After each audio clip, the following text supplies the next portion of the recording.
Inshuti bakundwa, twongeye kubasuhuza mu izina ry'umwami wacu Yesu Kristo. Dushimye Imana kubw'iki gitondo cyiza. Turabifuriza mwese Pasika nziza.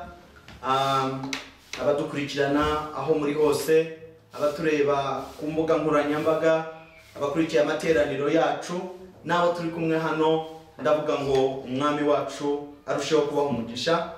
Ndagira ngo uyu munsi turibuka kuzuka k'umwami wacu, turibuka urupfu no kuzuka k'umwami wacu Yesu Kristo.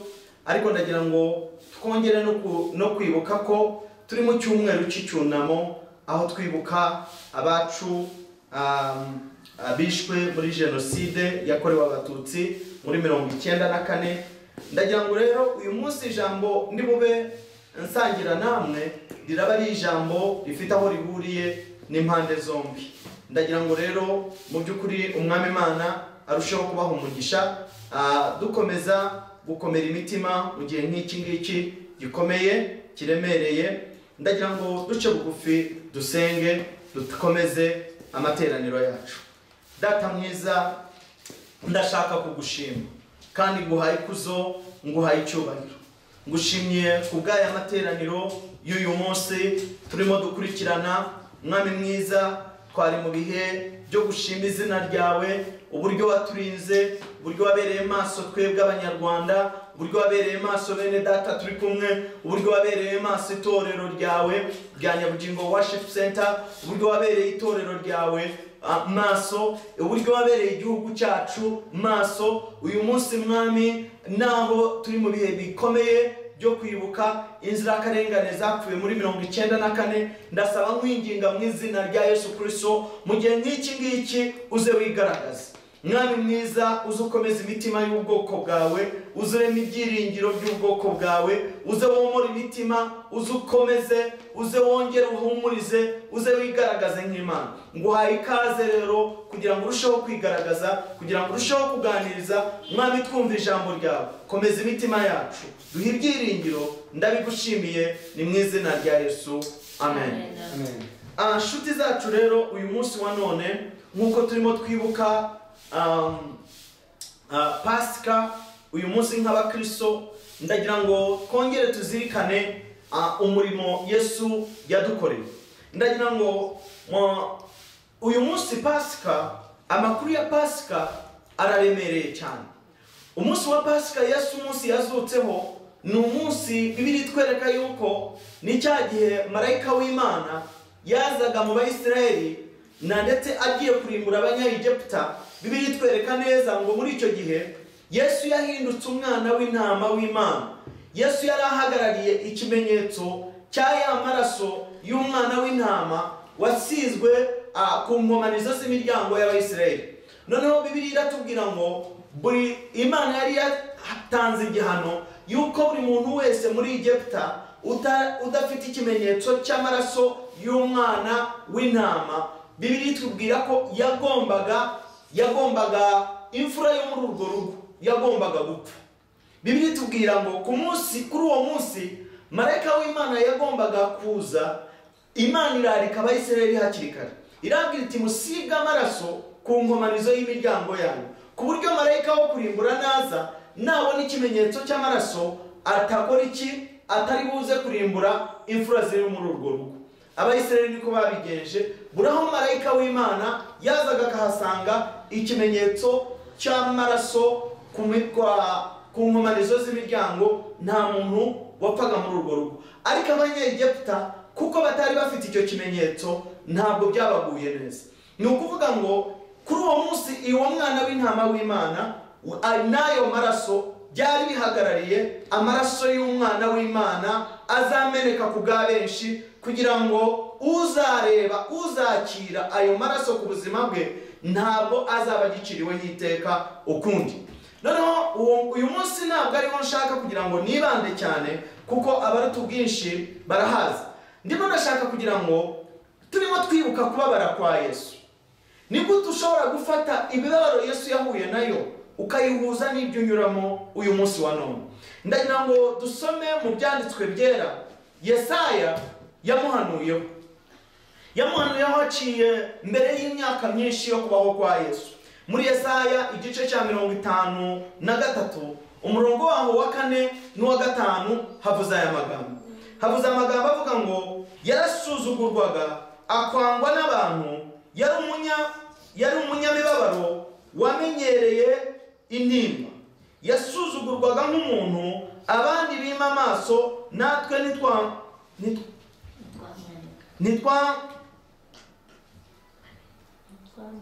natwe ntitumwubahe. Ni ukuri intimba zacu nizo yishyizeho, imibabaro yacu niyo yikoreye, ariko twebweho twamutekereje nk'uwakubiswe n'Imana, agacumitwa nayo, agahetamishwa n'imibabaro.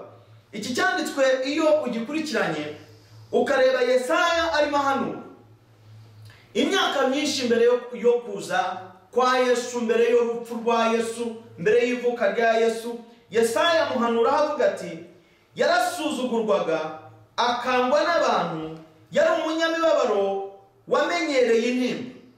Noneho ndagira ngo wibaze, uyu mugabo turimo twizera intimba yayimenyereye ate? Intimba niko dushobora kuba mu bibazo ukagera ku rwego rwo kubimenyera. Ni ibintu biremereye kuba uri mu bihe usa naho uremerewe, ariko ibyo unyuramo ugasa n'ubimenyera. Yesu yari yaramenyereye intimba, yari yaramenyereye intimba y'abantu kenshi. Noneho ibyo twamuteraga, ibyo twamubabaza, ngo yarasuzugurwaga nk'umuntu abandi bima amaso, natwe ntitumwubahe. Noneho iyo ngihuje n'icyanditswe kiri muri Matayo igice cyaho cya 27 umurongo wa 28 havuze aya magambo. Umurongo wa 28 kugera ku 31 havuze aya magambo ngo baramucuza, bamwambika umwenda w'umuhemba, baboha ikamba ry'amahwa, barabimwambika mu mutwe n'urubingo mu kuboko kwe kw'iburyo, baramupfukamira bamushinyagurira bati ni amahoro mwami w'Abayuda.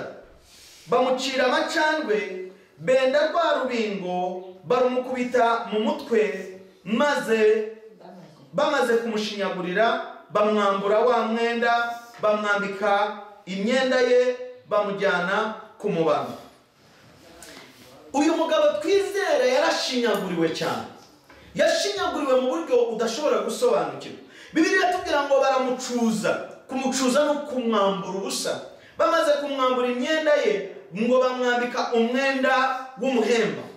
Umwenda w'umuhemba ni umwenda bambaraga, tekereza ukuntu bari bagiteguye neza. Ni gute dushobora kubabaza uyu mugabo, tukamubabaza, umutima we ukababara, ibitekerezo bye bikababara, umubiri we ukababara, buri kimwe cyose kimuriho kikababara. Noneho bagera ku rwego ngo baramucuza, bamwambika umwenda w'umuhemba, baboha ikamba ry'amahwa, barimwambika mu mutwe n'urubingo mu kuboko kwe kw'iburyo,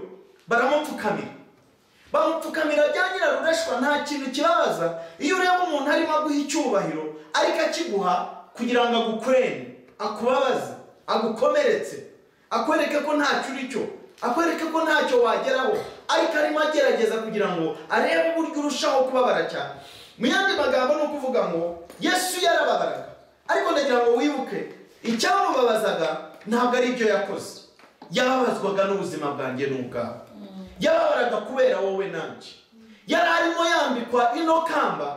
Yesu yambitswe ikamba usibye iry'amahwa, yari afite ikamba ry'icyubahiro aho yari ari mu ijuru, yari afite ikamba ry'izahabu.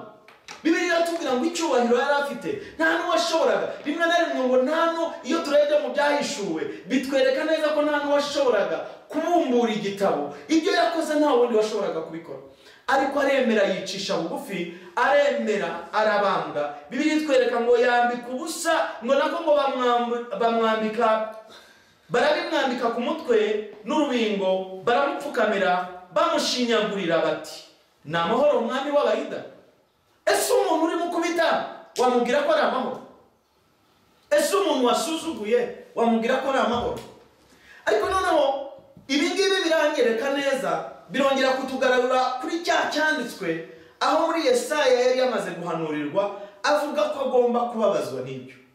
Noneho rero iyo turimo tubikurura tukareba inkoni Yesu yakubiswe, tukareba amacandwe yaciriwe, tukareba iryo kamba ry'amahwa, tukareba n'iya rubingo, tukareba gushinyagurirwa, tukareba amarira menshi yarize, tukareba inkoni nyinshi yakubiswe, tukareba icumu ryo mu rubavu rwe, tukareba umusaraba, umubiri wose urimo uvirirana uko umubiri waviriranaga, tukareba wa musaraba yikoreye bawumwikoreza, ntabwo yigeze n'umunsi n'umwe avuga nabi imbere yabo.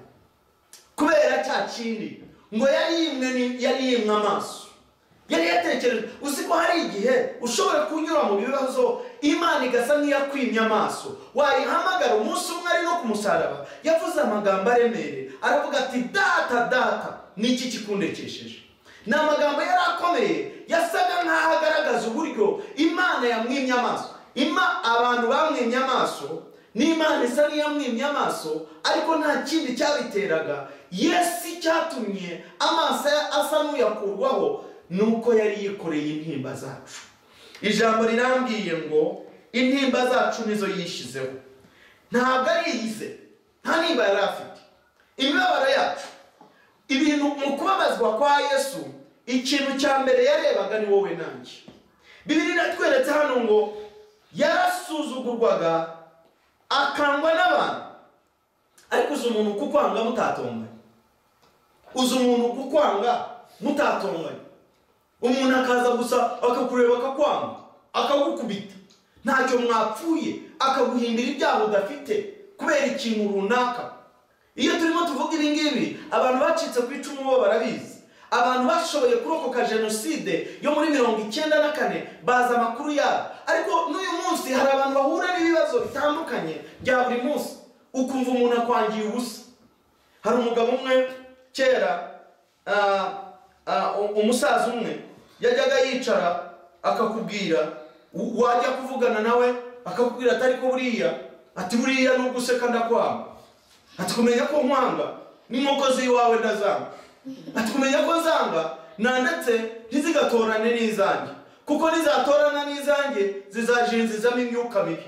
Iyo umuntu ageze kuri iyo level, umusaza we yabivugaga asa n'umushenga, yari umunyamashengo. Ariko umuntu kukwanga akagera ku rwego rwaho yanga n'inkokozi iwawe, akagera ku rwego rwaho ntiyazibona zitorana n'izawe, akumva ko zibijinjizemo imyuka mibi. Ni ukuvuga ngo reka mbabwize ukuri, ibi byose byo turimo tureba byabaye kuri Yesu ni ikimenyetso cy'urwango Satani atwanga, urwango runuka, urwango Yesu arangije yikorera rwa rwango rwose arwishyiraho, yikorera za nimba na ya mibabaro, yikorera ka gahinda kose.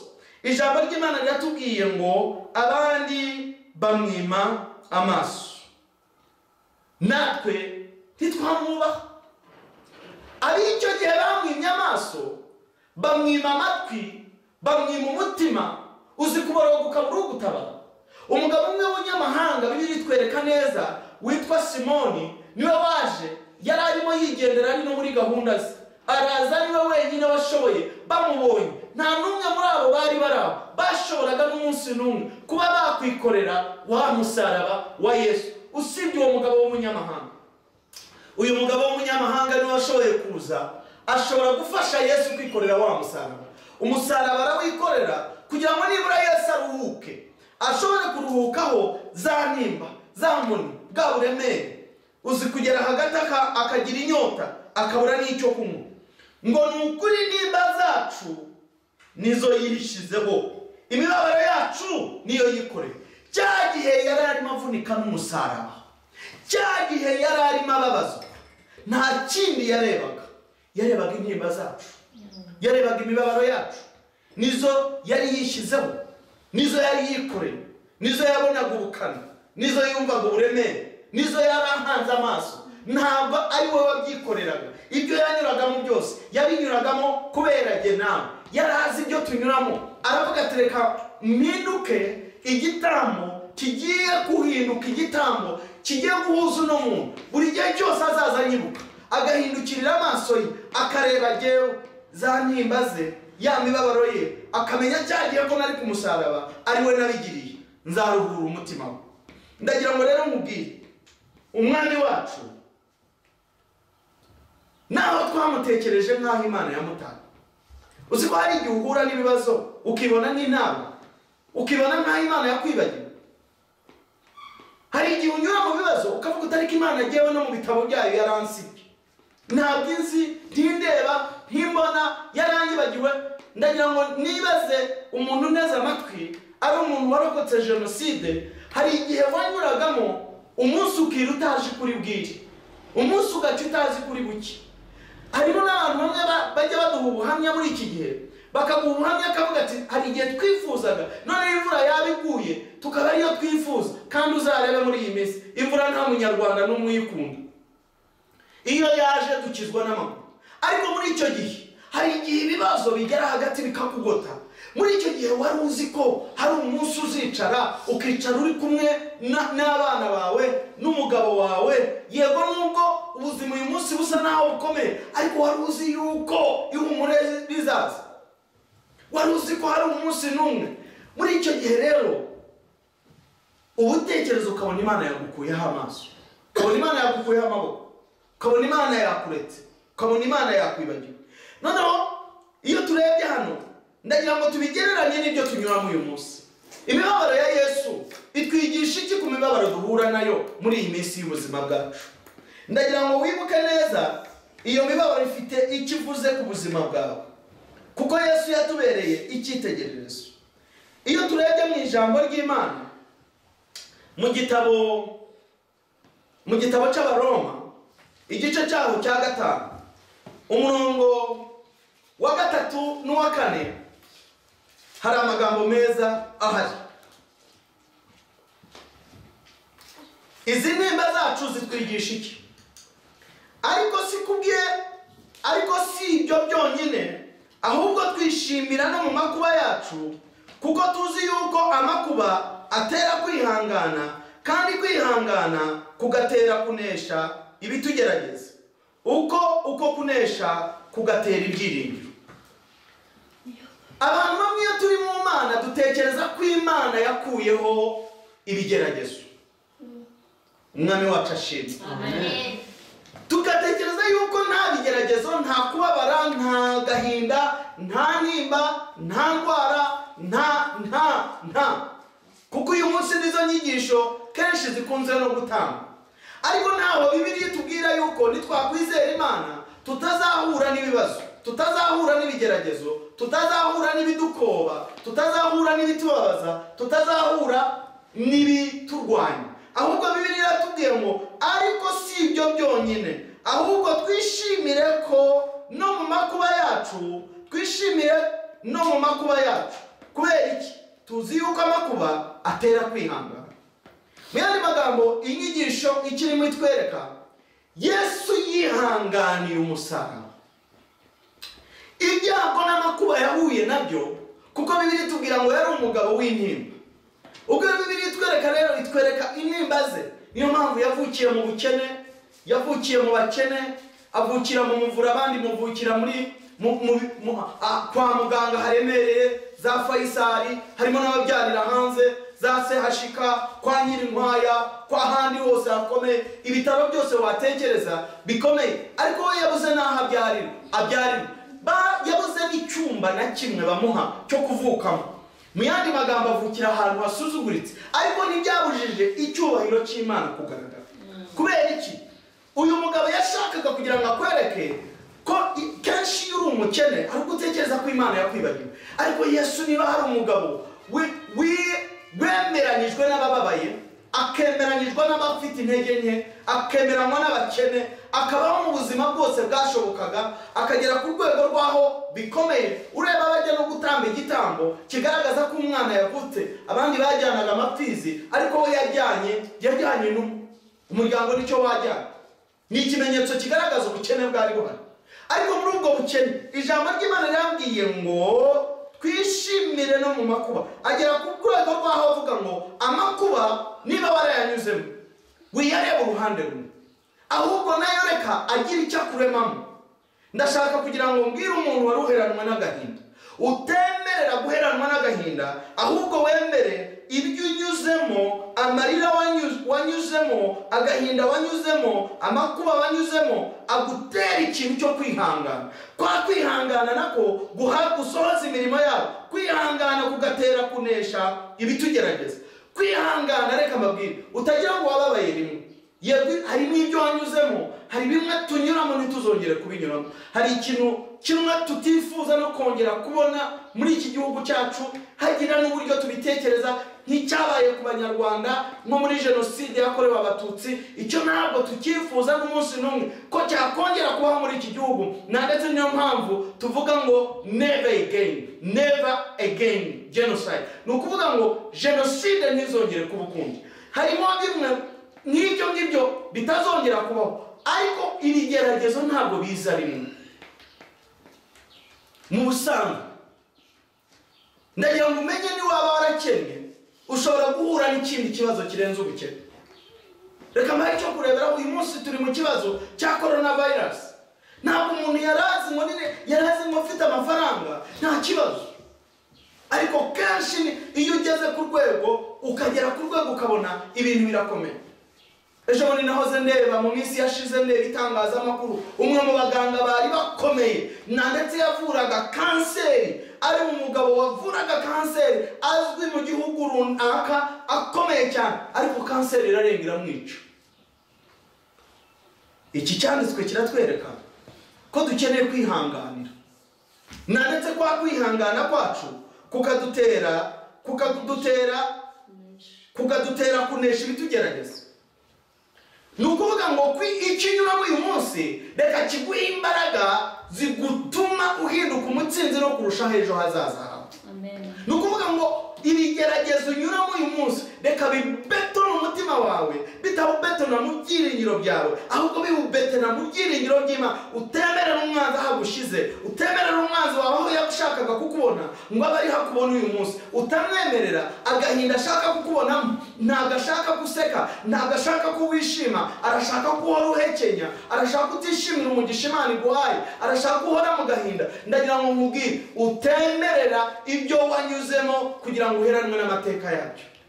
Ni nayo mpamvu nk'iki gihugu cy'u Rwanda tudakwiriye kwemera guheranwa n'amateka, tudakwiriye kwemera guheranwa n'agahinda, tudakwiriye kwemera guheranwa n'intimba, tudakwiriye kwemera guheranwa n'ibyo tunyuramo uyu munsi. Ibyo unyuramo uyu munsi reka wembere bigira icyo bikubakamo, bikubakamo ibyiringiro, bikubakamo ko Imana iri kumwe nawe, bikubakamo ko Imana ari umutabazi wawe, bikubakamo ko Imana ari umwungeri wawe, bikubakamo Imana ko iri kumwe nawe. Niyo mpamvu uyu murongo tubwiye ngo uko kunesha kuzadutera ibyiringiro. Iyo wamaze kugera hagati ugasuzugura ibyo unyuramo, noneho bikakwigisha kwihangana, iyo ugeze kuri iyi nivo utangira kubona ibyiringiro. Uyu munsi hari aho unyura, ariko ndimo ndakubwira ngo ejo hari ibyiringiro. Uyu munsi hari amarira, ariko ejo hari ubutabazi. N'ibyari muntu neza amatwi, wari muri cya gihe ubundabunda mu gihe kitoroshye, uva mu mwobo ujya mu wundi, uva muri ruhurura uri muri cya cyobo, uri munsi ya hahanda aho wari uri haremereye, udatekereza yuko wigeze uzanahava. Uyu munsi ninde warebaga u Rwanda rwo muri 1994 ngo atekereze yuko uyu munsi dushobora kuba tureba u Rwanda tureba uyu munsi? U Rwanda rurimo amahoro, u Rwanda rutakirimo kwicana, u Rwanda rutakiri urw'abahutu n'abatutsi n'abatwa, u Rwanda rw'abanyarwanda, u Rwanda rufite amahoro, u Rwanda rureba umunyarwanda rukamureba nk'umunyarwanda, rutakireba ku mazuru, rutakireba ku gihagararo, rutakireba uko duteye, rureba abanyarwanda. Ninde wari uzi ko hari igihe tuzabaho ufite amahoro, wicara mu nzu nta kintu kigukanga? Ni ukuvuga ngo perezida wacu akunda kuvuga ijambo ngo ibyo twanyuzemo byatubereye isomo. Iryo somo ridutera imbaraga zo kugera naho tutakageze uyu munsi. Akunda kuvuga amagambo. Umunsi umwe yari arimo atanga disikuru, avuga ijambo ngo twavuye ikuzimu, twavuye mu mwobo kure cyane, ntabwo twakwemera ikintu na kimwe cyakongera kudusubizayo. Izo ni imbaraga z'ibyiringiro, ni imbaraga z'ibyiringiro. Banyarwanda, hari icyo Imana idutega, hari icyo Imana idufiteho, hari umugambi mugari Imana idufiteho. Ni nayo mpamvu tudakwiriye kwemera ibyo tunyuramo uyu munsi ngo bitwibagize iby'Imana ivuga ku buzima bwacu.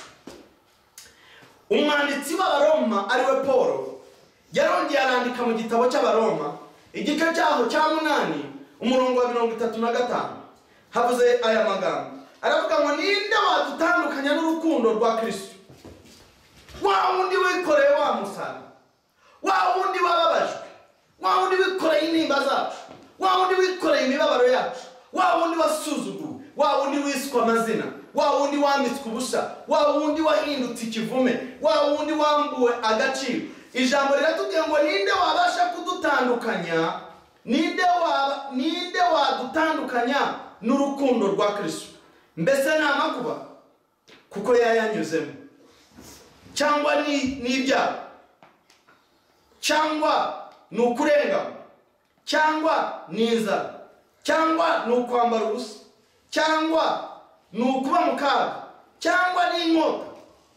Hahandi avuga bya bindi, arimo aravuga ni ibiki. Iyo turebye kenshi ikintu kidukura ku Mana usanga ari bya bintu bimwe tuvuga ngo birakomeye, ariko tekereza ngo kanaka yandebye nabi. Hari igihe nicara umva Abanyarwanda batwigisha isomo.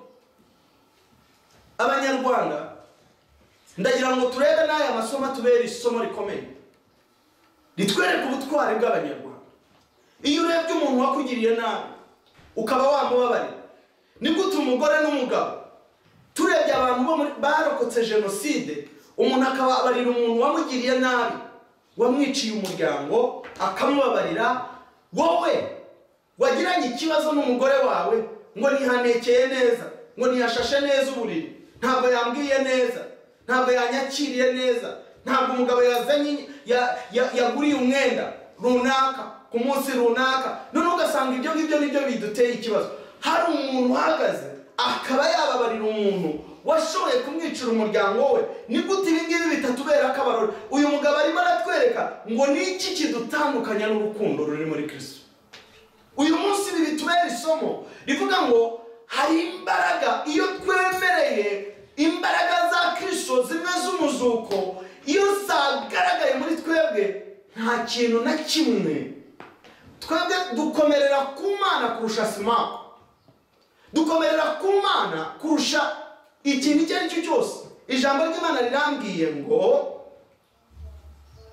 ni iki cyadutandukanya nawe, ni iki cyadutandukanya n'urwo rukundo. Kristo aragukunda cyane ku buryo udakwiriye kwemerera ikintu na kimwe ngo kize kigutandukanye nawe. Yaba ari amakuba, yaba ari ibyago, yaba ari inkota, yaba ari ibigeragezo, cyaba ari ukurengana, yaba ari ukwanga, yaba ari inzara, cyangwa inzara. Umuntu agera ku rwego rwaho yumva inzara ko yamutesheje, agahemuka. Muri iyi minsi n'ibintu bimwe bitumye dukora ibintu bimwe, si uko twabuze ibyo turya, ariko niba hari abantu bamwe bemeraga bagahara n'ubuzima bwabo. Muri iyi minsi barimo batwereka ku mateleviziyo tureba, tukabona abantu bamwe bahaze ubuzima bwabo bashaka kurokora abandi, bo bakabaye nta kibazo bafite. Ndetse ubwo butwari bagaragaye, hari bamwe banatanze ubuzima bwabo barapfa kugira ngo abandi barokoke. Ni ukuvuga ikirere, ni ukuvuga ngo Imana hari icyo dushaka. Utemerera ikintu na kimwe ngo kigutandukanye n'urukundo rwa Kristo Yesu. Umugabo umwe yaranditse hano mu gitabo cya Petero wa mbere igice cyaho cya 3, Petero igice cya 3 havuze amagambo akomeye, umurongo wa 14. Petero wa mbere igice cya 3 umurongo wa 14 havuze aya magambo ngo icyakora nubwo mwababazwa babahora gukiranuka, mwaba muhishiriwe. Icyakora nubwo mwababazwa babahora gukiranuka, mwaba muhiriwe. Ntimugatinye ibyo babatinyisha, kandi ntimugahagayike imitima, ahubwo mwubahe Kristo mu mitima yanyu ko ari we mwami, kandi mube mwiteguye iteka gusubiza umuntu wese ubabaza impamvu y'ibyiringiro mufite, ariko mufite ubugwaneza mwubaha. Ijambo ry'Imana riratubwiye ngo icyakora nubwo mwababazwa babahora gukiranuka. Hari igihe ushobora kuba uri innocent, nta kibazo ufite, baguhora ubusa, umuntu akaza akakubeshyera, umuntu akaza akagukora ikintu, akigukora ariko ari ikintu gishobora no kugucisha igihanga, gishobora no kukugirira nabi. Ijambo rirambwiye ngo gukiranuka, ngo mwaba muhiriwe, ntimugatinye ibyo babatinyisha, kandi ntimugahagarike imitima. Mbere mu yandi magambo icyo arimo atubwira, ntukabe ku gukiranuka kubera yuko hari ikigeragezo kiremereye urimo unyuramo. Ushobora kugeragezwa, ushobora kwitwa amazina, ushobora guhindurirwa ubuzima, ushobora kubabazwa, ushobora gutukwa, ushobora kwambika ubusa, ushobora gukorerwa buri kintu icyo ari cyo cyose. Ariko ndashaka kukubwira, ijambo rirambwiye ngo icyakora nubwo mwababazwa babahora gukiranuka, mwaba muhiriwe, ntimugatinye ibyo babatinyisha, kandi ntimugahagarike imitima. Mu yandi magambo arimo aratubwira ngo ahubwo mwubahe Kristo. Ni byiza ko wubaha Kristo kurusha uko wubaha imibereho uri munyuramo uyu munsi. Ni byiza ko uha agaciro Kristo icyo avuga kurusha icyo imibereho unyuramo uyu munsi iri bivuga. Ndabizi iyo unyura mu bibazo bifite agasaku kenshi, birasakuza biguca intege, bigerageza kukwereka yuko, ariko hari igihe ushobora kubyima amatwi yawe, hari igihe ushobora kubyima umutima wawe, hari igihe ushobora kubyemerera ntibigukontorore. Kubera iki? Muri wowe hari umugabo uzi wanesheje ibyo unyuramo uyu munsi. Imyaka irenga 2020 irashize, uyu mugabo yaratsinze ibyo tunyuramo, uyu mugabo yaranesheje. Umunsi yari ku musaraba agiye gutanga, yavuze aya magambo ngo birarangiye. Hari indirimbo tujya turirimba ivuga ngo ubwo atagipfuye nanjye singipfuye. Ubwo yatsinze urugamba nanjye zakora iki? Nzatsinda. Mu yandi magambo ibyabaye kuri Kristo, iyo tumaze kubifata nk'ingenzi, bigera hagati bikatubera isomo rikomeye. Igice cya 4 cyo muri iki gice nanone cya Petero wa mbere, umurongo wa mbere havuze aya magambo ngo nuko ubwo Kristo yababarijwe mu mubiri umwe, ariko namwe mwambara uwo mutima we nk'intwaro, kuko ubabarizwa mu mubiri akaba amaze kureka ibyaha.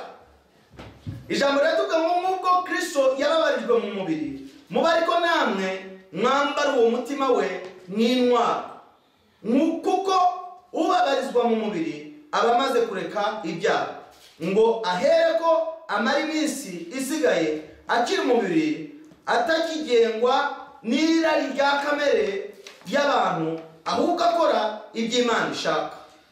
Mu yandi magambo icyo arimo avuga hano, arimo aravuga ngo n'uwaba urimo ubabazwa kubera ko wemeye kureka icyaha. Umunsi umwe nari ndimo mbwiriza ubutumwa, umukobwa umwe araza arakizwa, amaze gukizwa araza arambwira ati pasa ndakijijwe, ariko ngiye ureba ndimo ndiga muri kaminuza. Ariko muri kaminuza ikintu cyatumaga ndihirirwa muri kaminuza ni imfubyi, nta mubyeyi mfite, nta muntu n'umwe mfite uri bundihirire. Aranje arambwira ati none narihirirwaga n'ubusambanyi, nagendaga nkasambana nkabona amafaranga nkishyura minerivare, none akuraga ubukode, niho bwatumaga ndimo nigisha n'abarumuna banjye mfite babiri, none ndabigenzanye. Kenshi aha ni ibintu bigoye. Hari igihe umuntu akubaza n'ikibazo, uri umukozi w'Imana, of course nagombaga kumubwira ukuri ko Bibiliya idusaba ko tuva mu byaha. Imana izi uko ishobora byose, ntabwo iginanirwa. Iyo wayihaye ubuzima bwawe ntabwo biri uko ibigenza.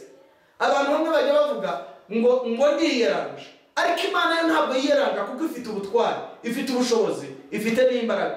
Mu yandi magambo rero, uku kubabazwa arimo avuga ntabwo ari ukundi, ni cya gihe hari ibintu bimwe wihambira ukareka, wakabaye ukora wenda kubw'inyungu z'umubiri nk'uyu mukobwa kureka ubusambanyi kugira ngo wunguke Kristo ibyari indamo yawe. Pawulo niko abitubwira, kuri iyi nshuro bigahinduka igihombo ukemera kubabazwa. Imana reka mbabwize ukuri, nta muntu nari bwabone wemera kwiyegurira Imana ayiyeguriye n'umutima we, nubwo waba umunsi umwe, ariko nyuma y'igihe runaka Imana itamutabara ngo imwambure cya kimwaro.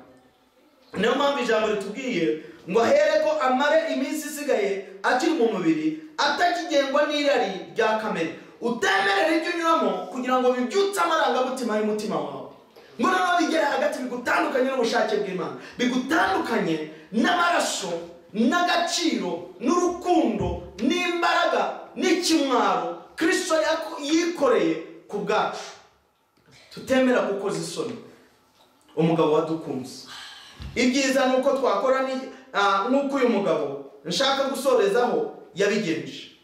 Umugabo umutwereka iyo amakuba tugezeho, iyo ibigeragezo bitugezeho, iyo indwara zitugezeho, iyo gusuzugurwa no kwanga bitugezeho, iyo ibitutsi bitugezeho, iyo ababisha batugezeho, iyo ibintu bikomeye, iyo ibigeragezo byaje, twakora iki?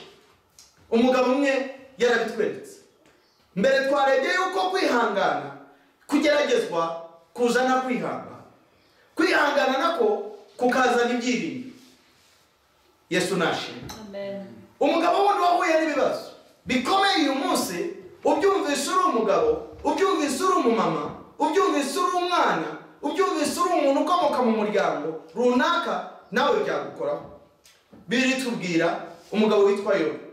Iyo dusomye muri Yobu igice cya mbere, tubona abana be aho bari bose 10 bapfa umunsi umwe, bose baragenda.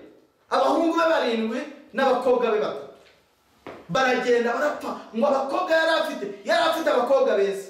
Ntabwo byagarukiye aho ngaho, yageze ku rwego rwaho ubutunzi bwose bugenda, agera ku rwego rwaho ibibazo byose bimubaho. Amaze kugera ku rwego ubutunzi yari afite nk'ibihumbi, yari afite indogobe, yari afite ingamiya, yari afite ibintu bitandukanye byagaragaza ubutunzi Yobu yari afite. Ariko amaze bimaze kubaho, mu kubabara amaze kubaho, wakabaye kandi utekereze Yobu yari umuntu wakundaga Imana.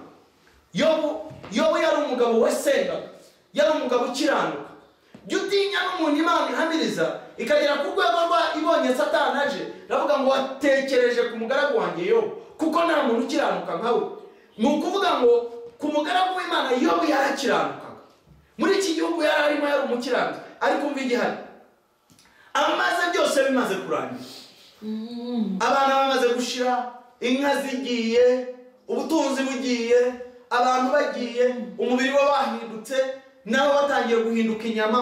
Ku murongo wa 20 w'igice cya mbere havuze amagambo meza akomeye n'uwa 21, ngo maze Yobu aherako arahaguruka, ashishimura umwitero we, arimoza, yikubita hasi, arasenga ati: navuye mu nda ya mama nambaye ubusa, nzasubira mu nda y'isi ntacyo nambaye. Uwiteka niwe wabimpaye, kandi Uwiteka niwe ubitwara. Izina ry'Uwiteka rishimwe. Uyu mugabo hari ikintu anyigisha gikomeye. Hari intambwe yo kwizera no kwiringira Imana. Hari ubusabane yari afite. Hari abantu bamwe dutekereza ngo mbayeho kubera ibyo ntunze, mbayeho kubera ubuzima mfite, mbayeho kubera abana banjye. Hari abantu bamwe utumva ko ushobora kuramuka abana bavuye mu buzima. Umugabo wawe yagiye, abana bawe bagiye, umugore wawe yapfuye, ubutunzi bwagiye, inzu yavuye, buri kintu cyose Yobu yafatagaho nta na kimwe. Uzi kuba wari umuherwe ukajya kwisanga ugasanga buri kintu cyawe cyose kiri kuri zero. Arangije Yobu asubiza amaso inyuma ngira ngo kugira ngo ajye kwikuramo wa mwite. Yumvaga itangazo. Iyo ukurikiye amagambo akurikira, ugenda usanga haje abashumba, haza uwa mbere, haza uwa kabiri, amubwira abahungu bawe baragiye, inkuru nyuma inkuru agakurikira hino, inkuru y'incamugongo. Yobu ntabwo yageze hagati ngo avuga ngo Mana uri he, Mana warantara, Mana dupfike. Bibiri irangije iratubwira ngo asubiza amaso inyuma, ajya kuvuga ijambo rivuga ngo navuye mu nda ya mama nambaye ubusa, nzasubira mu nda y'isi nanone ntacyo mfite. Aravuga ngo navuye mu nda ya mama nambaye ubusa, nzasubira mu nda y'isi ntacyo nambaye. Aravuga ati jyawe ibyo byose byarimo bindangaza, ntabwo biri bumbuze kuzamura izina ry'Uwiteka. Asubiza amaso inyuma aravuga yibuka avuka nazanye iki, ariko mwibuke twese tuvuka wari ufite iki? Ko n'utwenda bakuzanyemo ari umuntu wagufashije wari ku ruhande, yaba ari umubyeyi, yaba ari umuturanyi, yaba ari uwaje gukurikirana mama wawe, akaza gukora iki? Akaza gufasha. Ndagira ngo rero ngusabe nawe uyu munsi wa none bimaze kurambira, bimaze gushira, bimaze gucika intege, bimaze gukomera, bimaze guhindura isura, ukoze iki? Ukeneye gukora nk'uko Yobu yakoze. Ibintu kenshi bidutwaza igitugu, ibintu biradushuka, ibintu biratubeshya, ibintu bitwereka ibidashoboka. Ariko ndagira ngo mubwire, mu ijoro dufite Imana, mu ijoro dufite Imana, mu ijoro dufite umutabazi, mu ijoro dufite uturengera. Mureke twubure amaso, turenze amaso ibyo tunyuramo, turebe umutabazi wacu. Yesu nashimwe. Ndagira ngo tugiye gusenga uyu mwanya, tugiye gusenga, ugiye guhamagara Imana, uyibwire uti Imana, yewe uyu munsi ufite ibyo nyuramo, ufite ubuzima nyuramo, usa nkaho bunkomereye. Rimwe na rimwe ibyo nyuramo byari biguciye n'intege, bikwereka yuko Imana itakureba, bikwereka ko Imana yakwibagiwe, bikwereka ko Imana yagutaye, bikwereka ko Imana itari kumwe nawe. Ariko ndimo ndashaka kukwereka yuko uyu mugabo watubambiwe yaratubwiye ngo ntabwo nzagusiga, ntabwo nzaguhana, ntabwo ashobora kudusiga, ari kumwe natwe. N'uyu munsi naho utamwumva, n'uyu munsi rekera ucecekesha agasaku k'ibyo unyuramo, umutima wawe utangire kureba umugabo wagukunze, akakwitangira, akakumenera amaraso, akikorera umusaraba. Umunsi njya nibuka umunsi abasirikare bari baje no kurinda imva ye, bavuga bati mureke tuyirinde. Abatambyi bari batanze amabwiriza ngo nimuyirinde. Kubera iki mukeneye kwirinda? Abigishwa be bataza ngo bayibe, nibamara bataza kuza ngo bamwibe, nibarangiza bavuge ngo yazutse, kuko yaravuze ngo nyuma y'iminsi 3 azazo. Ariko Bibiliya irambwira ngo babarinzi bashyizeho bafite intwaro zo kurinda. Marayika w'Imana yaraje ngo hagere bagwa igihumure.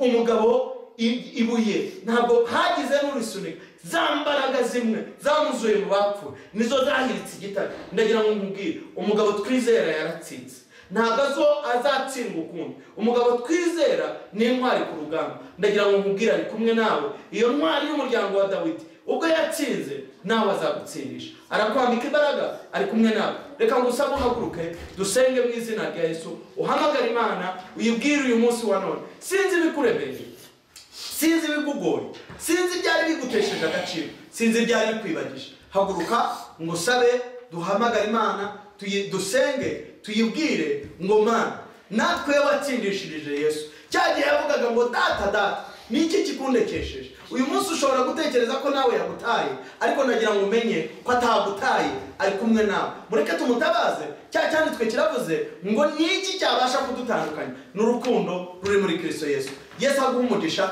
Reka duhamagara Imana, tuyisenge, tuyibwire ngo Mana, natwe ubwo Yesu yatsinze, natwe birashoboka ko twatsinda.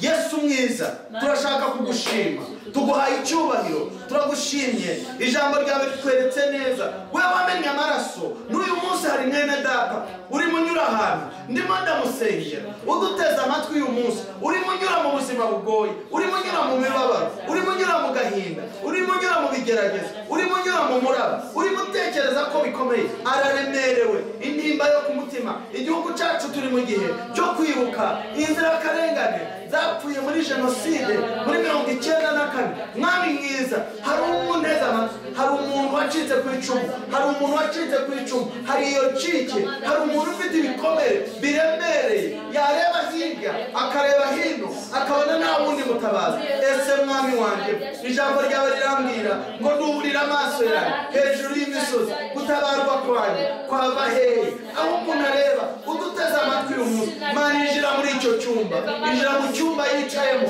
injira muri iyo sara arimo, injira muri ubwo buriri arimo, injira muri ubwo buzima arimo, injira muri uwo mubabaro arimo. Ndakwinginze mu izina rya Yesu, ugera aho twebwe tudashobora kugera.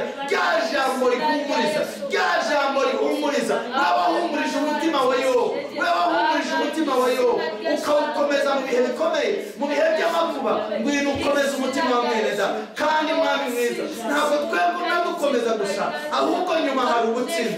Yobu yanyuze mu bigeragezo byinshi, agera n'aho inshuti zimwanga, agera n'aho abagaragu be abahamagara batakimwitaba, agera n'aho ubuzima bukomera, agera n'aho umubiri uhinduka, agera n'aho ubuzima bugoye. Ariko mwami mwiza, nyuma y'ubwo buzima yavuze amagambo akomeye. Muri ubwo buzima bugoye yaravuze ngo naho napfa nzapfa nyimwiringira, nzakomeza gukiranuka kwanjye. Yakomeje n'aho avuga ati icyo nzi ni kimwe, nzi ko umucunguzi wanjye ariho, kandi amaso yanjye ntabwo ari amaso y'undi azamubona. Ni ibyiringiro atemeye ko bipfa. Mwami mwiza, utemerera ibyiringiro by'ubwoko bwawe ko bizamba, utemerera ko dutezuka kuri wowe, utemerera ko dutakaza ibyiringiro, utemerera ko amaso yacu tuyakura kuri wowe ngo duhange amaso ibyo tunyuramo. Komeza bomore, komeza ukize, komeza mu izina rya Yesu. Nyuma y'uwo muraba Bibiliya inyereka neza ngo Yobu yaje kugubwa neza, ubuzima burahinduka. Mwene data ufite ahanyura, unyura mu muriro w'ibibazo, unyura mu muriro w'ibigeragezo, unyura mu muriro w'amakuba, unyura mu macumu akaye, amacumu y'ibigeragezo, amacumu y'intimba, amacumu y'ubukene, amacumu y'indwara. Mwami, muri icyo gihe ibintu biremuremere, ndakwinginze ngwino ukore nk'Imana, ngwino uhindure nk'Imana. Ndatuma ijambo ryawe rimwe ridakumirwa, rimwe ridahezwa n'umuyaga, ridahezwa n'ibikuta, ridahezwa n'imbaraga izo arizo zose. Ndagira ngo Mwami, burundu ukurikiranye uyu munsi, burundu uzakurikirane kino kiganiro, imbaraga zawe zimusange, zimubohore, zimusange, zimuhumurize. Humuriza igihugu cyacu mu gihe nk'iki ngiki, humuriza imiryango. Wowe Mwami Yesu watsinze imbaraga zatumye uva mu gituro, reka ari izo mbaraga mu izina rya Yesu zituzura. Ijambo ryawe rirambwiye ngo wikorere intimba zacu, tukwikoreje ibyacu, tukwikoreje agahinda kacu, tukwikoreje ubukene bwacu, tukwikoreje indwara zacu, tukwikoreje ibituremereye byose, kuko niwe watubwiye ngo yamwe abarushe n'abaremerewe nimuze nanjye ndabaruhura. Mwami mwiza, turi uwo mugore, turi uwo mugabo, turi uwo musore, turi uwo muntu wari uremerewe, umuhumurize kuko urashoboye. Ikiganza cyawe reka kigaragaza, amahoro yawe reka agaragare. Ndagushima kumugisha abantu baduteze amatwi, ubuntu bwawe burushaho kwigaragaza, ni mu izina rya Yesu, amen. Inshuti yanjye, ndavuga ngo komera ibyiringiro byawe, utemerera kugira ikintu na kimwe kibinamu. Uyu munsi hari aho unyura, ariko ejo hari ibyiza. Ijambo ry'Imana rirambwira ngo hari ibuntu yarararira, ariko bwacya impundu zikavuga. Ijoro birasa nkaho ushobora kurarurira, ariko ejo mu gitondo impundu zikavuga. Hari ibyiringiro, hari ibyiringiro. Ijambo rimwe Yobu wanyuze mu bihe bikomeye aravuga ngo naho igiti cyatemwa haracyari ibyiringiro ko cyakongera kigashibuka. Nawe rero hari imbaraga zigushibura, ni imbaraga za Yesu. Intimba yacu yikoreye, imibabaro yacu yikoreye. Nawe ndagira ngo umenyeshe yuko uwo mugabo wikoreye izo ntimba ari kumwe nawe kandi arakuruhura. Ndifurije amahoro ya Kristo, abakristo b'abanyabugingo, abanyarwanda baduteze amatwi, igihugu cy'u Rwanda muhumure, Uwiteka ari kumwe natwe. Abacitse ku icumu ndabwira ngo mukomere, Imana ntabwo yabataye, iracyabibuka. Mu gihe nk'iki turi kumwe namwe. Yesu arushaho kubagirira neza, kandi mureke tugume mu rugo kugira ngo twirinde kiriya cyorezo. Amahoro ya Kristo abane namwe. Shalom, shalom.